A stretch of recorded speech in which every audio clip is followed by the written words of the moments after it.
How would you like to learn how I go about applying the jaggedness to all the hills and mountains throughout Platform Masters? After all, you have seen the Sentis Mountains, right? Well, you've also seen Lake Keverin, where the lake looks a lot more beautiful than what it was before, especially in the higher areas now. I've also done Jeremy's house. Sure looks a lot different now, doesn't it? Sure now, those hills sure now fit in, don't they? And then some, they really fit in. Ranisa Plains is going to be getting a major overhaul, so this one is going to be left untouched, at least until I finish my overhaul. Keverin Desert I have yet to work on, and it is going to be done. However, that's what I'm going to be covering for this video, is how do I go about applying the jaggedness to all those mountains, the Keverin Mountains actually. And just to give you the idea, Keverin Forest is going to be getting a major overhaul. I just need Caterpillius's trees before I can really go too much farther on this. And these worlds, some of them don't have anything, but Carnivalesta for sure does. Takes a while to load because it's got so much data. And this one, it's extremely difficult to see all the jaggedness, but if you look closely, they sure look a lot different, don't they? And then some, they really look a lot different. And this is that scenic view that I so love. You've seen the Sentis Mountains, and because they have the hills or mountains spaced too close to each other for this world, where you practically can't see the gap at all, I'm going to be redoing them to space them out more, because that is inconsistent with the rest. It seems rather strange. So this one's going to be put off in the to-do later bin. Mount Santusi is pretty much a clone of the Sentis Mountains, except for the fact that the mountains are now jagged, just like before. Just re-randomized from before. To give you an idea, remember this mountain right here. Now it looks like there's an avalanche ready to go here.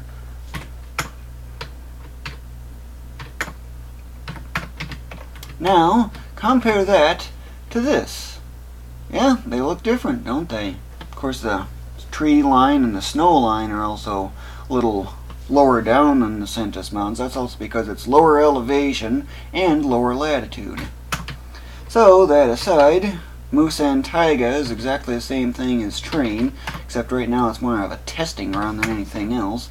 This is what Caterpillius's trees look like based on the time I had them. They're really, really good. It's just that he's gone silent recently, and I'm wondering what's going on. Not that I really need it urgently, but it would be nice, because otherwise I'd have to use placeholders like these. So, that aside, Nadara Ice Shelf has the Sentis Mountains and its background adjusted in pretty much the same way. Nothing new there. Of course, when you get above the clouds will pretty much cover up all those, so they're kind of hard to see. All this extreme speed. As you can tell, it's a little more difficult to see them. You just have to look into the gaps between the clouds. Nadara Highlands, however, this one was an interesting one to do because of the way I have the positioning stuff set up. But yep, they're jagged just as much. Not to mention some of your 2 pixel wide things. Or 2 pixel tall. Yeah, just 2 pixels. You can see just how close these are. I made another change on these, really minor one. I changed the Z positions of everything, in case you're wondering what that change is.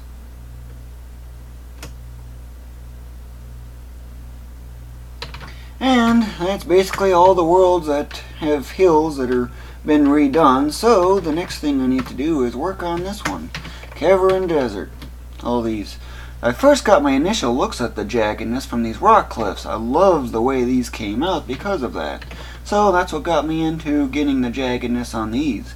And that's what I'm going to be doing. That's what this video is all about. How would you like to learn how I go about doing it? Do note that it is an extremely repetitive process. Before I can even process the jaggedness, I need to, well, do some adjustments on the hills and mountains, and thus I need my image editing program, the GIMP. First thing I need to do is load the file I need. Let's see. K for Keverin Desert. BG, where's mounts? Oh boy, I got a lot of decals. Yeah, there's a lot of stuff here, I know. But this is the one I need right here. Sure, they don't really look all that decent, after all, with the two-tone lighting that I originally had. Well, that's gotta go. So I am going to be adjusting the window position so I can optimize my screen space. This is, the more screen space I use, the faster and more efficient I am. And in case you're wondering, look how little screen space I have available. Yep, I do this with TV going on in the background. So let's say my show came back on. So I'm just sitting here watching my show, being careful. And if it's a show that I'm not really too much interested in, then I do make some progress on this. But if it's a show I haven't seen before, then yes, I do, well, work on my game. Of course, when the station gets spammed with ads, then that's when I do make the big progress. These are all my image files that I have, and why do I have these in reverse order? That's strange. Oh, that's the old stuff, maybe. Yeah, I'm just trying to figure out how I had all these things set up, because I haven't done it for so long. Okay, I see now.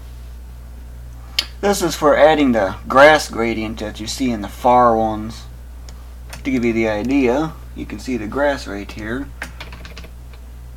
You probably saw that in a video just a little bit ago, but here you can see the grass. Here you got kind of a noise in a sense. Here you can easily see the pixelation. Now, just imagine what this would look like if it had the jaggedness. Yep, that's what all those layers are for. I'm just trying to figure out how things are. They start on 40. This is in scaling units. 3 scaling units is exactly 2048 coordinate units, which is double the screen width. So let's see. The first one I'm going to do is this one, which is nothing more than a really basic texture. I need to make some duplicates. Yes, I have 2 of them. There's a reason for that. First thing I need to do is rename the layers old, so that way I have a backup that I can reference. And this one is shape. And there's reasons for that as well. I'll be covering that in a little bit, however, but I need to go by and bulk process every single one of these. So, repeating the process.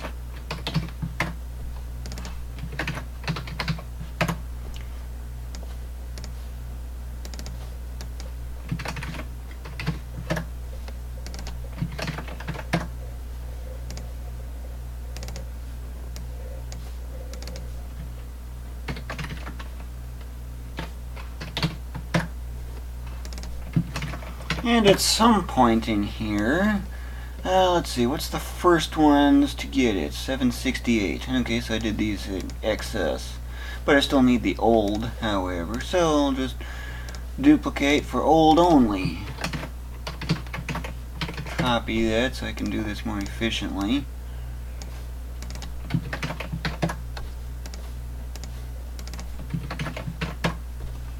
Gotta love copy paste, don't you? The old is just for a reference to a backup, so that way I can spare it for later. And there's all those, but these ones up here also need that same process. In case you're wondering, these look a lot different, don't they?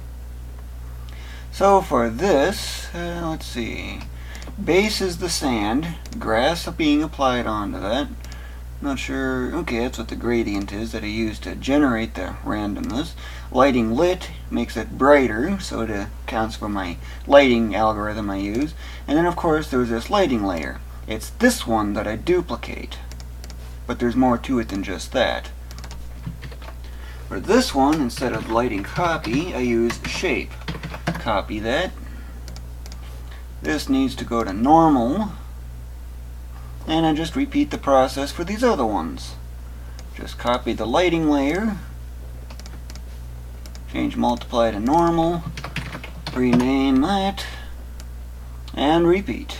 You can already tell just how repetitive this is and why I need TV to keep occupied. Of course, the order of doing it doesn't really make a difference, however.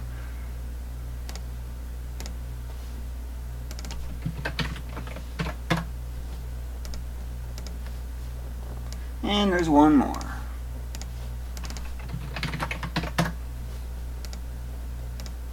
That should conclude those, or at least that stage of the process. Now that that's done, file. What do you suppose this is always useful for? Don't forget to do it often. And now for all the various shape layers that I've got here, these need to be processed. And because these are all one color, whereas these originally were actually set properly, I need to go and bulk modify that. Except I don't remember what the exact color was. I think it was 127 or 128. So I'll just steal it from here. 128. Sometimes I see 127, so yeah, there's some inconsistencies. Alright, where's that spot at? Yeah, that was weird. It figures. Okay, it's right on there already.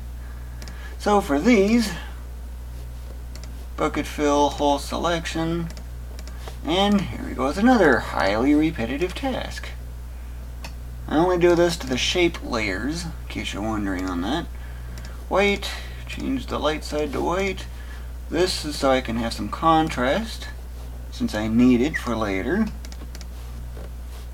The zoom level does not actually matter in this case, so long as I can click on it. 2x zoom approximates full screen, so I can get a simulation on that. Speaking of which, I do plan on getting SDL implemented sometime soon. Attempt number 5.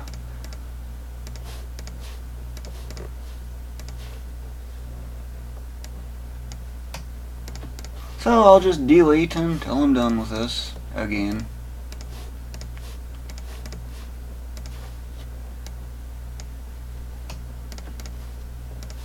Only one more to go now. That's the 640. Processing this in the same way as before, and you might have noticed that they're a lot narrower here all of a sudden. Well, that's because the farther objects don't really need to be all that. They don't need to be as varied, because you don't really see them unless you get up really high, and that demands a lot of effort just to get up really high in the first place. So the next step is, of course, get back to this, save, and now I need to determine how many of these I have. It's easier than you think. 1, 2, 3, 4, 5 times 2 for the ones in the back, that's 10. Keep something in the back so I can have some contrast. 1, 2, 3, 4, 5, 6, 7, 8. A little off on my count there. It should have been a 9, but and these just get renamed accordingly. 9. Always plus 2 on that copy number.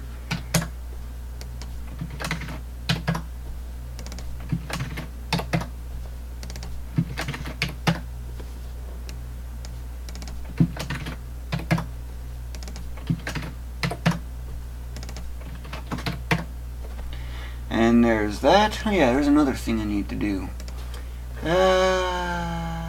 This needs to be a base. Yeah, there's another step I forgot about. I need to duplicate these so I have a base layer. Because this is going to be, basically, you see how you got this dark side here? And I make this dark the light. That's what I need to do. And I forgot about that crucial step. So, off to duplicating again.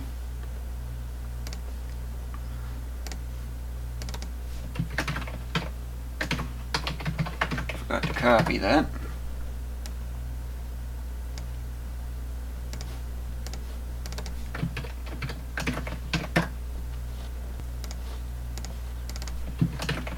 Just about done with this. The 768 and on are a little different case. However, these images, in case you're wondering, are actually outputs as opposed to inputs. There's a difference. So these ones I do not have to bother with the duplicating. So again, here comes another round of some highly repetitive stuff. Back to the base. Select the light color. Bucket fill that in, because that's the pre-lit color basically. And base again. repeat for every layer.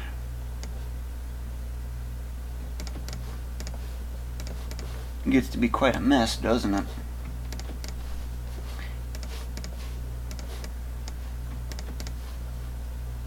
Two to go. And last one. These ones up here already have a base, in a sense. So, those are good to go. And what about all these shape layers, you might be wondering? Well, this is where the main next stage of the process begins. Of course, this actually doesn't matter. Save my progress. Now, the format I use is number 1 is always going to be the one in the front, and it's always from left to right. Since the front one here, the one in the front, is on the leftmost side, it's this one I need to reference, and only this one. So I need to get rid of this, and this one on the loop back on the other side, and I clear those out. I don't bother with the rest, because there's a speed up. Now for this one, number 2, it's a little more to the right, it's this one, also in the front. Just repeat the process. You can see how there's a very useful way to determining where exactly I'm at. And since that's the last one, now it's time for the ones in the rear, such as this one that's in the rear. So this one's on the leftmost side, that's the one I reference. Repeat the process.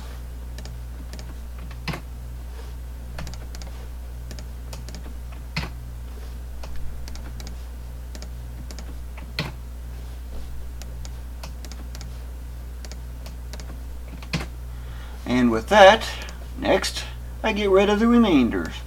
And that's what the selects is all about, but for speed, I'm going to use something ridiculous, and I don't know what the biggest one is, so I'll just overdo it. Because all I gotta do is that. Simple, isn't it? See how much simpler that is? Again, another repetitive process. Why don't they program it? Well, I have no idea how you do it, or it's going to take too much time and effort to do that. It's faster doing it manually. Considering this is kind of almost a one-time use thing, because once these are done, that's pretty much the end of it. And yes, I missed. I think I need to equip an accuracy plus or something. It'll help, at least.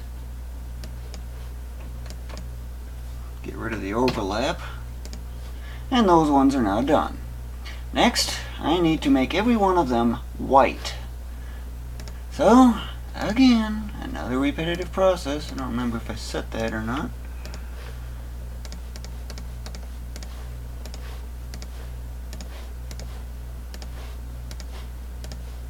And it's from these that I need special attention on, because these are the ones in the rear.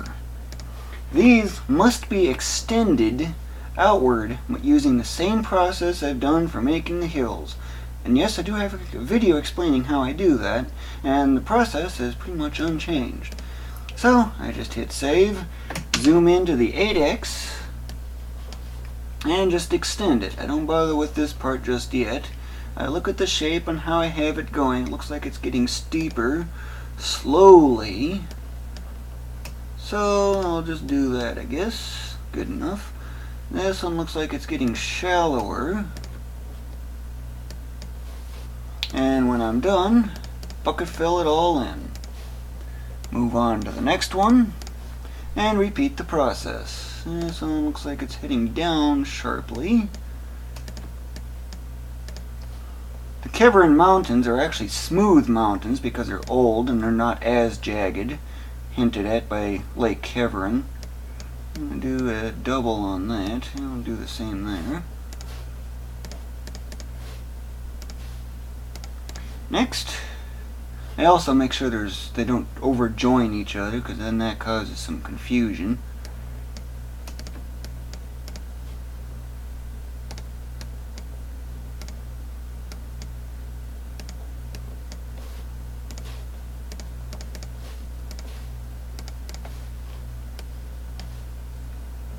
You can see just how quick this can be, actually.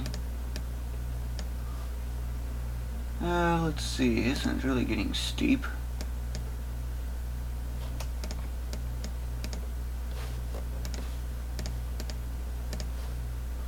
And then the last one on the back. Kind of about the same.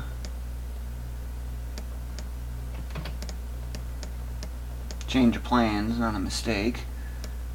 And it looks like this one's going to loop back. So in this case, I need to take some extra careful noting. So just to demonstrate, since you can't really see the position, 381. Back to the other side. 381. That's where it is. But I need to look. Okay, so it needs to be a step down. 382. 382, and there it is. Only one pixel. I don't have to bucket fill that. That's how I do the loop back like that. And now that all the shapes have been made, guess what? Another step along the way. And that is separating all the images so that they tile properly. So in this case, bring back this so I have some contrast.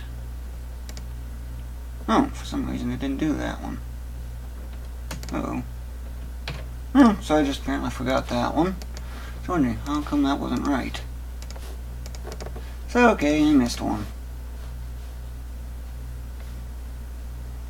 Oh well, no big deal. Then again, there's a little contrast here, so but I can still see it at least, so that's good enough. Sufficient enough. And the next,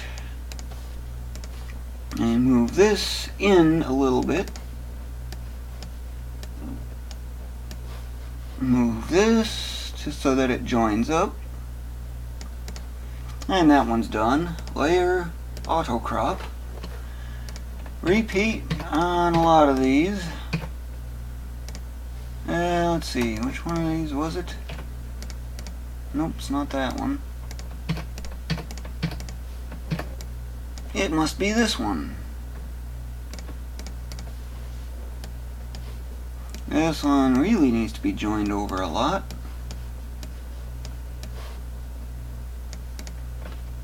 Repeat the process. Move these all over to the far edge. Why do that? Makes it easier to get to them. Of course, visibility is not actually required.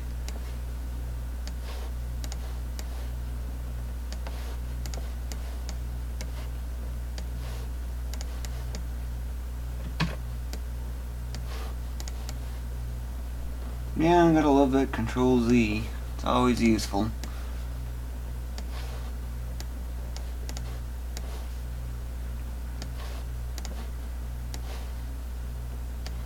And that now completes that layer, but there's another step that I need to do, but I do it at the end where it's more efficient to processing because I can do it in bulk.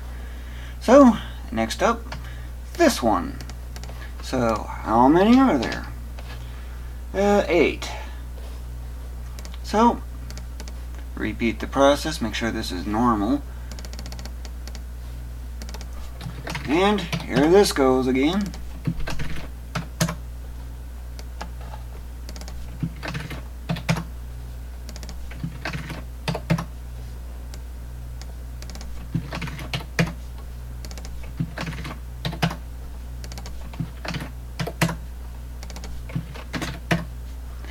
And with that completed, rerun this process, or part of the routine. This one's in the front, on the far left. That's the first one I use.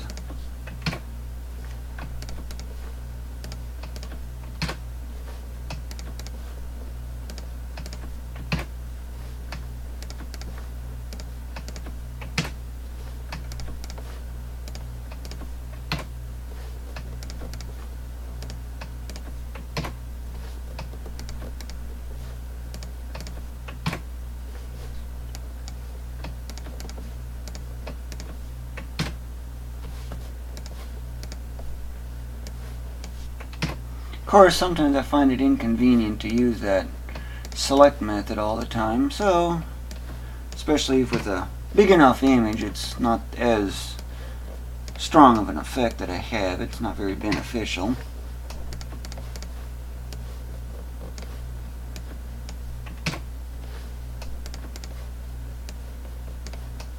This one looks awfully close.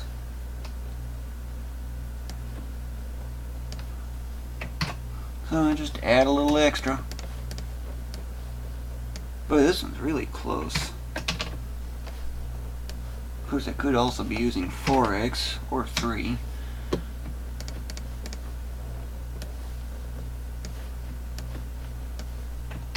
It's the closer ones that usually have that.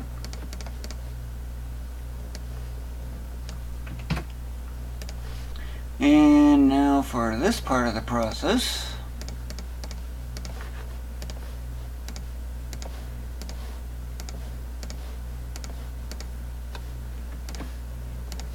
All set up and ready to go. Hit save and do the same thing.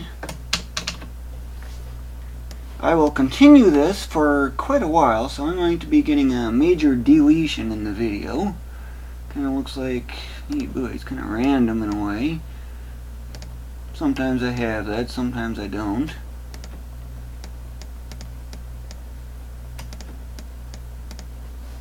I'm using line draws to speed things up, as you can kind of get a hint of, except that one I didn't want that far.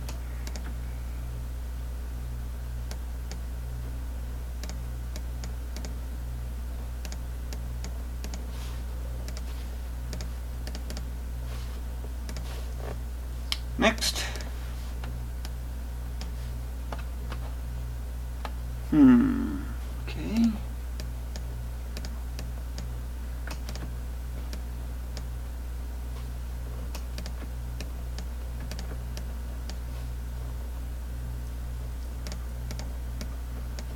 This one's going to be a little on the steep side over here, which should shallow out at the bottom.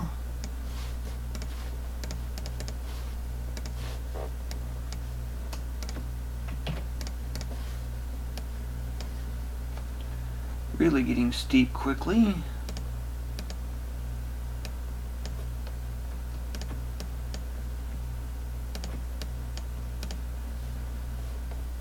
This one, let's see here.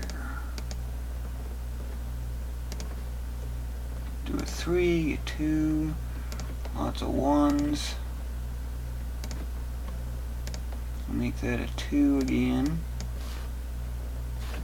Actually, instead of that, I'm going to steepen it up slightly.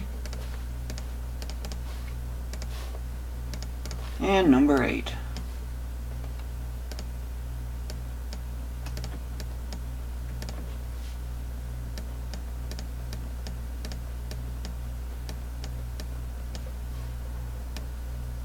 And it looks like this one's going to have loop back too.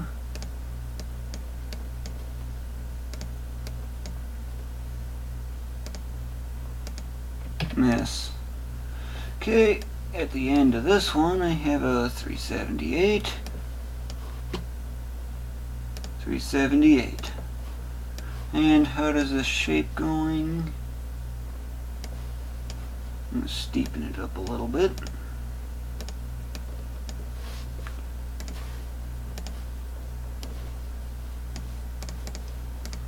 All these ones are now finally done. It's going pretty quick, isn't it? So, reprocess that same routine again.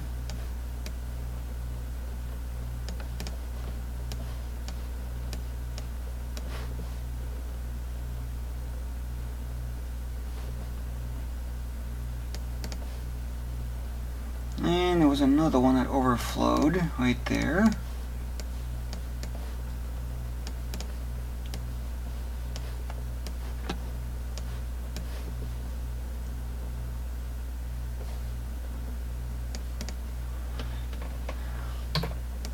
Autocrop.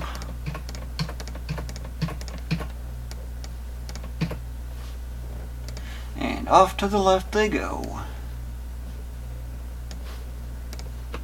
Of course, normally I use 4x zoom for this.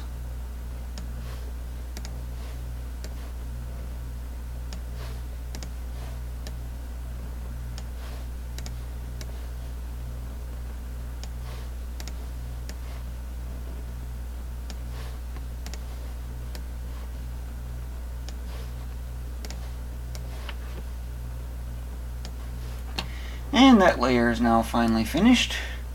Next up, this layer. Layer number 3 in the bunch. Completed progress. Off to saving. And this one looks like it uses the full 1024, which is what I use for the maximum repeat span, and there's 8 of them total. Same process here in normal mode. Make sure I don't forget that. Renaming layers.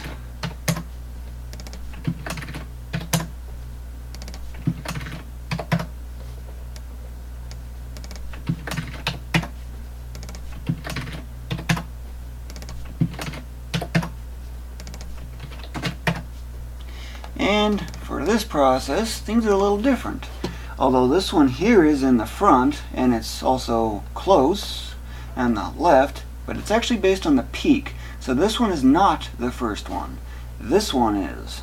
So that means I just start from there and repeat this usual standard routine.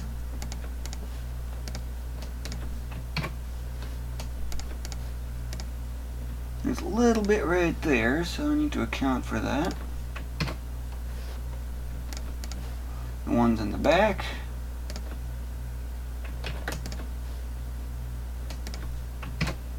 Can be a little confusing to use it sometimes.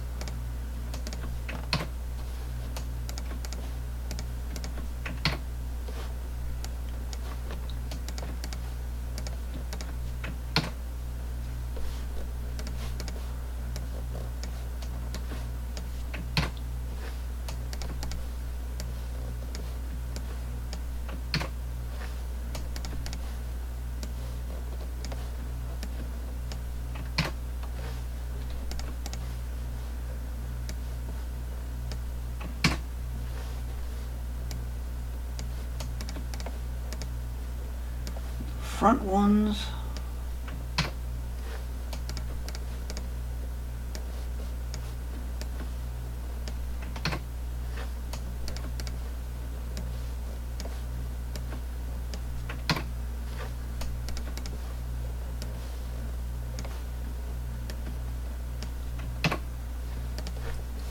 And fill in the white.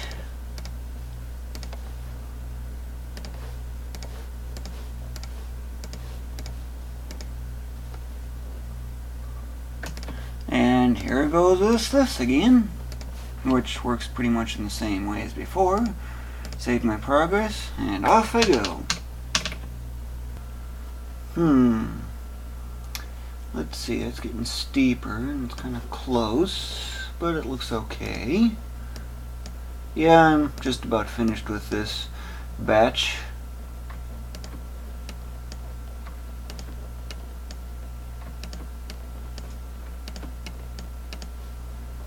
That one wasn't too bad, and neither is this one. Some of them got really close like this, where there's only 5 pixels. And there's actually, I think, a case where it's only 1 pixel gap. 1 is the bare minimum, according to my rules that I use for making hills. Or not just hills, but mountains. But as you can tell, this one's kind of close too. But yeah, that's plenty of space. Of course, it is going to be closer if there's a, well, smaller size, of course. But that concludes that set. Now to do this offset. This batch sure has a lot of closely packed ones.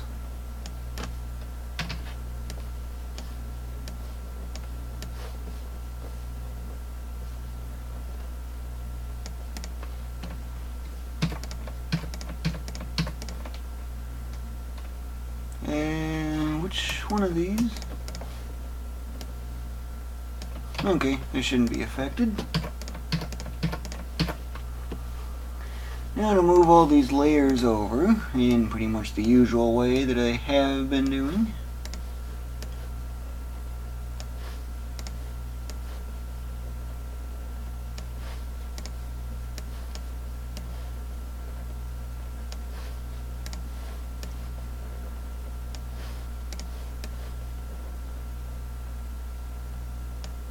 Sometimes my mouse is causing me problems. the biggest annoyance of them all is a stupid scroll wheel that I can't disable.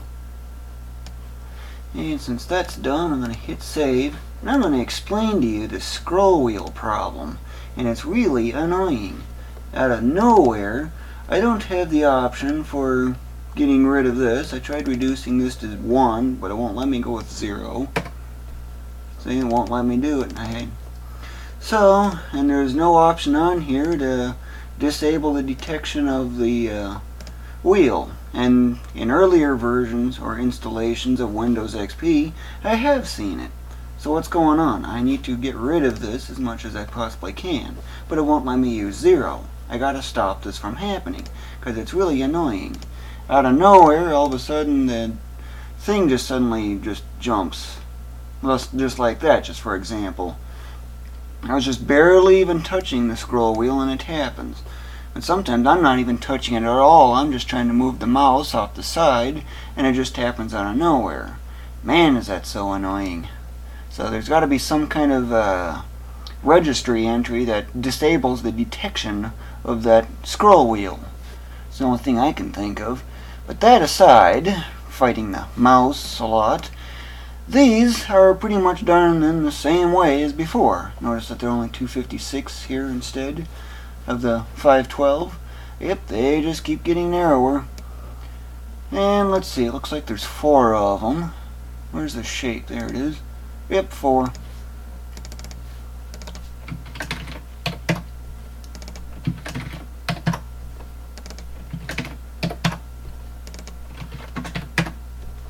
And these are processed also pretty much in the same way. Let's see, this one's got the peak right at the leftmost side here.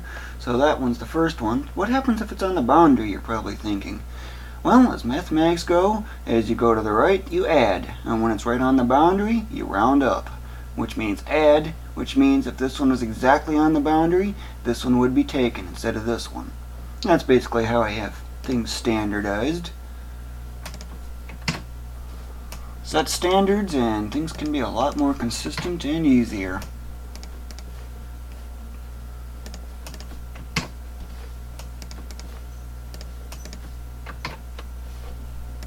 Of course, at this small size, it's easy enough to work with.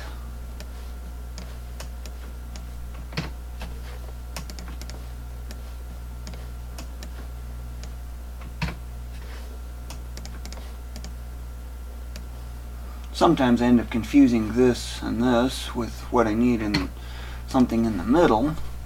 That happens on occasion. Not very often, but it does happen. Gotta make sure I get both sides though. And this one... Alright, where's the base at? There it is.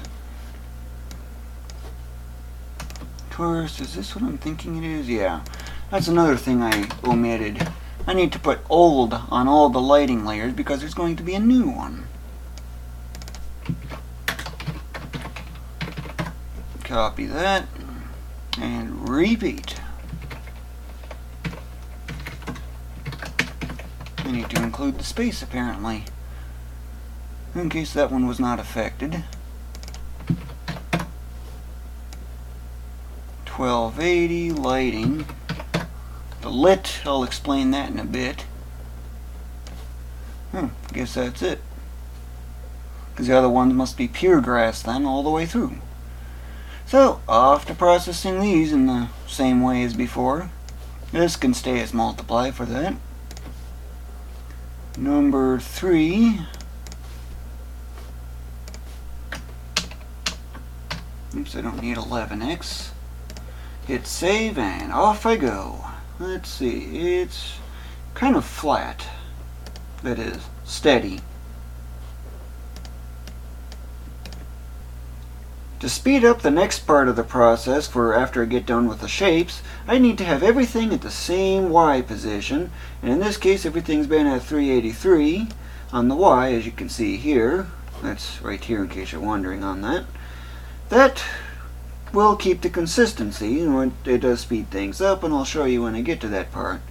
So why these ones are off, I have no idea. Seems kind of strange, but it's probably that I just forgot to mass move everything back to the way they were. Considering everything else is 383, why weren't these? Oh well, that aside, 1280 may seem like it's the last layer, but it's actually not. I've totally forgotten about the fact that I have a 1376 and a 1408. I've already got the old, but I don't have the shape or base layers. So, I gotta make a fix.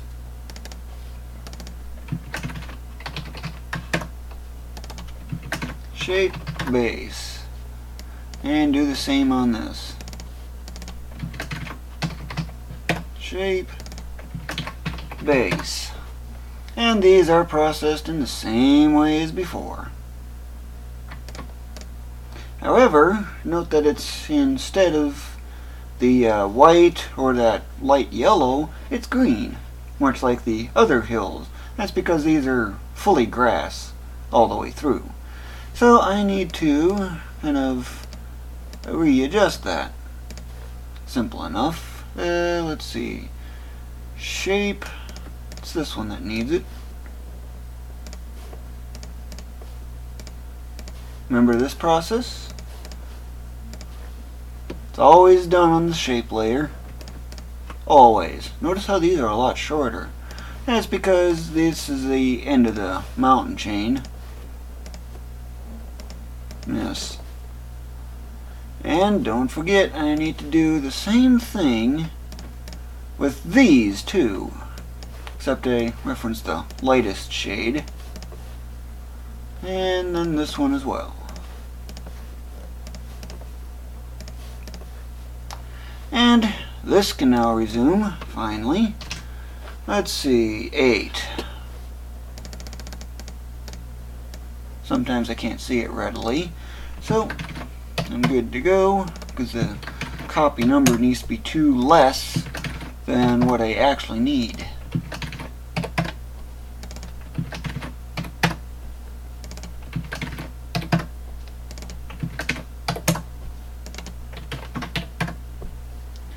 And then there's this process. Let's see, this one's on the far right, so this one is not used. It's this one.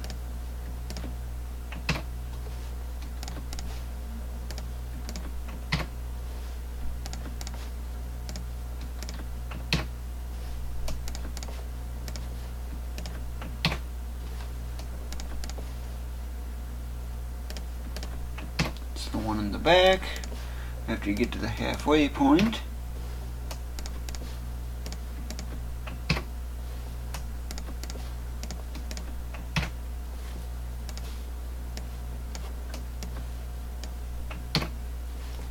All this, and I only got 2 layers left to do. This is going fast, isn't it? And it really helps that I have TV. When my show's back on, I work on my watching the show, unless of course it's something that I have low interest in or it's something I've already seen. In that case, I kind of work on my game while I'm also watching TV on occasional glances.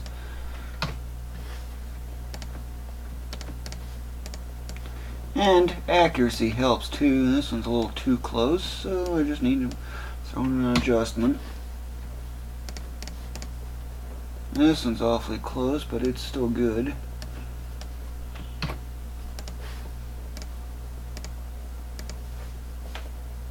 Make sure I reset those again.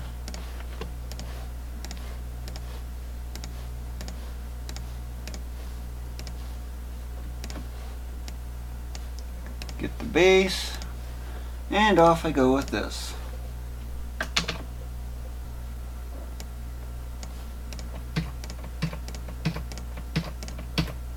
Okay, that's the one that must be needing the adjusting. And yes, this is my last one, in case you're wondering on that.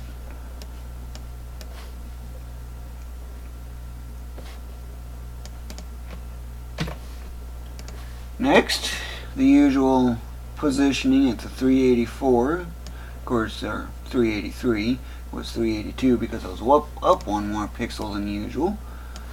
So, moving lots of layers again.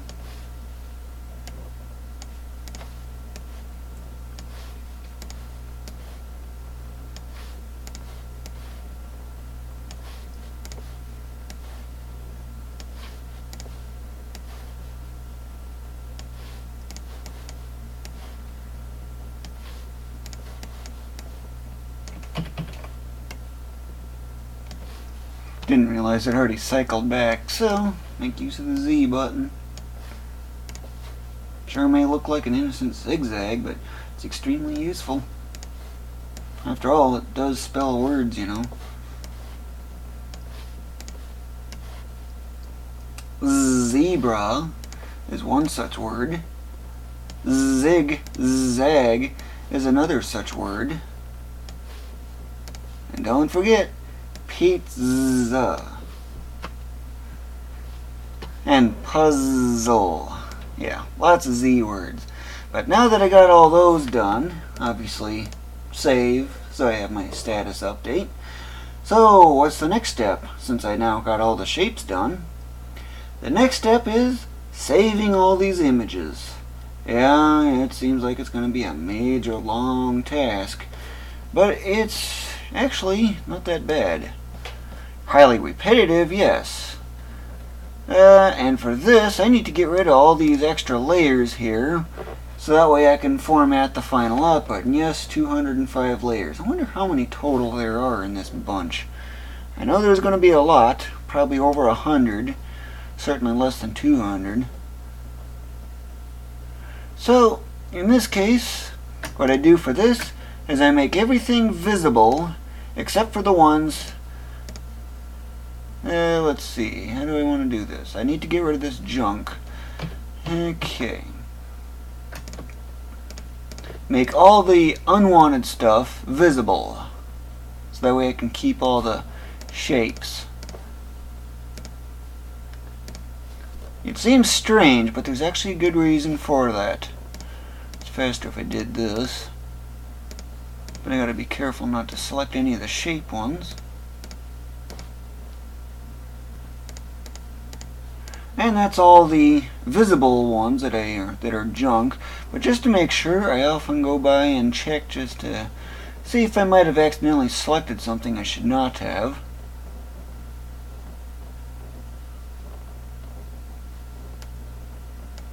Okay, when I'm done, merge visible, delete. Now I should see nothing but shape layers. Nothing but shape layers. And there's actually a reason for all that. Of course, those ones are reversed compared to my normal standards that I have. Normally the closer ones are at the top and the farther ones are at the bottom, because the higher the layer is, the later in the draw order it is. But that's not the only change I need. Now, you remember that 384 or 383, right? If I set the height to 384, add a little extra change so I have some room to play with. Okay. And kind of simplify things a little bit. Add a little excess, because I'm going to be using 4x. Next, mode grayscale, because, well, it uses up a lot less disk space. And it's from here that I make the actual progress. Or, then again, now that I think about it, what am I doing? Making it exactly at the bottom, because I forgot about this part. Well, I do have 1024. And I don't remember exactly what the highest one is, so I'll just pick something I know is overdoing it. And from here, I'm ready to go, except I gotta make sure the background color is black. It's the way my program works, or at least I set it up that way. So, I select that, image, crop image. Okay, there you go, there's that part of it. File, save as. And for this, I need a different gradient. I had to delete stuff out because of confidentiality reasons. And you'll see here how I got all these lighting and then a bunch of numbers after it. W means world, world 01 for Jeremy's house. Layer, the layer 40, well, it wouldn't be that. It's actually based on the order and sequence. And of course the number within that. So in this case, as you can tell, there's a shape and a lighting. The shape is the input. The lighting is, well, otherwise. 40 is the very first one. And since this is for, remember which world this one was for? World 4. Layer number 1, item number 1. No, not item number 1. I actually referenced this, so I need to adjust that. Number 10. I save it as bitmap because that's the only file format I know how to read, and TGA. So, save that. I don't need the RLE encoding. ZZ. And then I go to number 9. Repeat the process.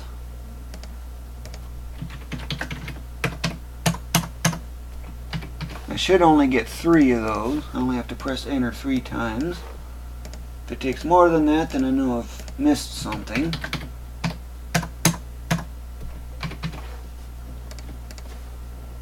But as you can tell, this is what I need to go through for the final part of the process. But this actually is not the last one. There's still 2 more steps yet. But this one is just one of those highly repetitive ones. Station getting spammed, I work on it. Miss.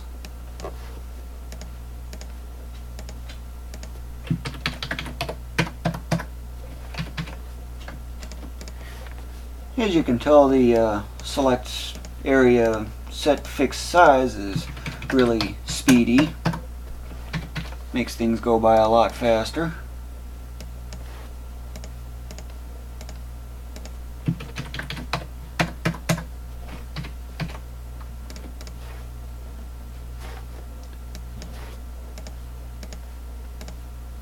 In case you're wondering, Control left makes you jump the cursor around, and Shift left helps with selecting. In case you're wondering how I'm doing that.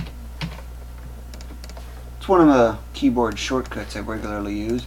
Cuts down on the usage of the mouse, drastically speeding things up. But now that group is done, next one. See how it's still aligned to the bottom? That's why I had it all aligned like I did. Of course, this is a different layer. This is layer number 2 and shape number 8. I gotta make sure I note that in there.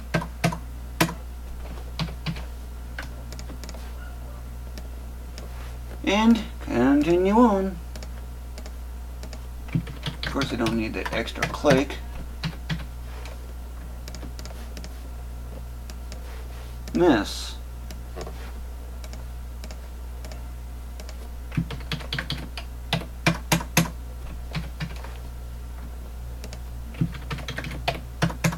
Five to go.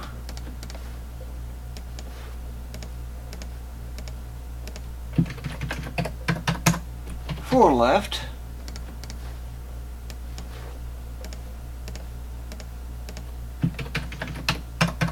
Three to go.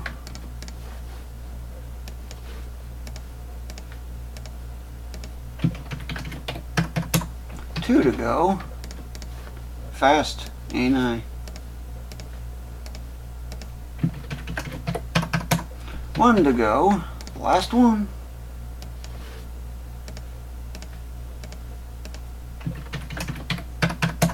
And that concludes that part of the process. So, what's next? After all, these don't have the jaggedness, right?